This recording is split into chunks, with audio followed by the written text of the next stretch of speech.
সতীনারীর বাক্য মিথ্যা হবে না। তুলসী যখন বলছে তুমি তোমার ছদ্মবেশটা পরিবর্তন করে তুমি আসো দেখবে, সেটা দেখাও, নাহলে অভিশাপ দেবো। নারায়ণ দেরি করলেন না, শঙ্খচূড়ের বেশ পরিত্যাগ করে শঙ্খচক্র গদা পদ্মধারী মধুসূদন শ্রীনারায়ণ ধারণ করে দাঁড়িয়ে রইলে তুলসী বলছে প্রভু নমো ব্রহ্মদেবায় নিরঞ্জন হিতায় জগদ্ধিতায় শ্রীকৃষ্ণায় গোবিন্দায় নমো নারায়ণ নমস্কৃত্য নরং চৈব নরোত্তমং ততো জয়দাস নারায়ণায় নমো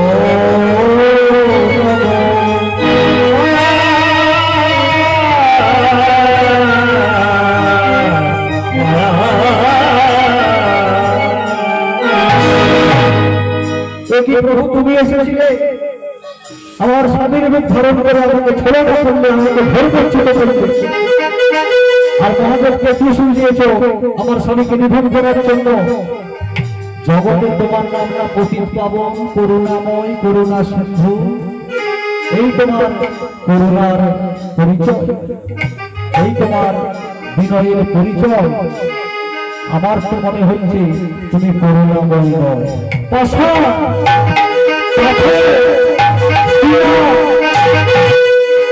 সেই পাথর যখন কঠিন হয়, সেই পাথরের যেমন কোনো হৃদয় থাকে না, তদ্রূপ তোমার মধ্যে কোনো হৃদয় নাই। তোমাকে পাথর হতে হবে, তোমাকে পাথর হতে হবে, তোমাকে পাথর হতে হবে, পাথর পাষাণ। কেন পাষাণ হতে হবে? তুমি যে কর্মটা করেছ, হৃদয় থাকলে, চেতনা থাকলে, জ্ঞান থাকলে সেই কর্মটা কেউ করে না। নষ্ট করেছ, সতীনারীর বাক্য গ্রহণ করতে হবে না, তোমাকে পাষাণ হতে হবে। পাষাণের হৃদয় নাই, তাকে আঘাত করি, আদর করি, জগতে করি, তার কোনো কিছু আসে না। আমার অভিশাপে তুমি পাথর হতে। এবং এদিকে তুলসীর সাথে নারায়ণের এমন চলছে, আর যুদ্ধস্থলে মহাদেব বললেন কি ত্রিশূলটা আকাশবাণী হলো মহাদেব, এবার ত্রিশূল নিক্ষেপ করো। এবার আকাশবাণী শোনার সাথে সাথে মহাদেব কি করলো, ত্রিশূলটা নিক্ষেপ করে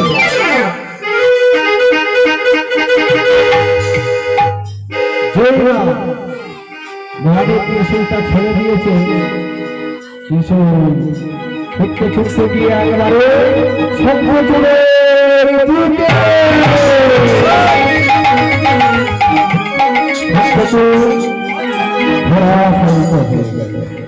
শঙ্খচূড়ের মৃত্যু হয়ে গেল। আর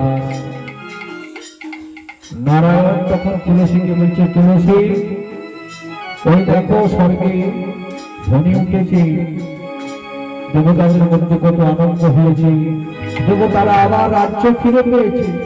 তাই এক কাজ করো, তোমার অভিশাপে আমি যদি পাথর হয়ে আমার আশীর্বাদে তোমার দেহটা মর্তভাবে একটা নদী হবে, সেই নদীটার নাম হচ্ছে গণ্ডকী নদী। আর তোমার মাথার কেশ থেকে মর্তধামে একটা বৃক্ষের জন্ম হবে, সেই বৃক্ষটার নাম হবে তুলসী বৃক্ষ। আর তুমি তোমার স্বামী আর আমি তিনজনে সদা সর্বদা এক কাছে থাকবে। নারায়ণ শিলা, তাকে তুলসী পাতা আর শঙ্খচূড়, ওই যে মারা গেল ত্রিশূল দিয়ে মেরেছে, ত্রিশূলটার দেহ থেকে নিতে পারছে না। তখন বলল কি ত্রিশূল সহ সাগরে নিক্ষেপ করে দিল। যেই সাগরে নিক্ষেপ করে দিয়েছে, ত্রিশূলটা ছেড়ে গেছে, এবং বলল এই দেহ থেকে সাগরে শঙ্খে উৎপত্তি হবে। তাই শঙ্খ, নারায়ণ, শিলা আর তুলসী তিনজনে এক কাছে থাকবে। তাই এখানে ভক্ত ভগবান সকলে আজকে মিলন ঘটেছে। আর তুলসী পূর্বজন্মে মানে গোলক বৃন্দাবনে পার্শ্বদ ছিলেন, ওই দেহ পরিত্যাগ করে গোলক বৃন্দাবনে ফিরে গেলেন। সুদামা দৈত্য তিনিও পার্শ্বদ ছিলেন, তিনিও ফিরে চলে গেলেন। আর মর্তভূমিতে এই লীলা প্রচার করে গেলেন। তাই সকলে মিলে বলুন মহারানী তুলসী দেবী কি, মহারাজ শঙ্খচূড় কি, ভক্ত ভগবানের হইল।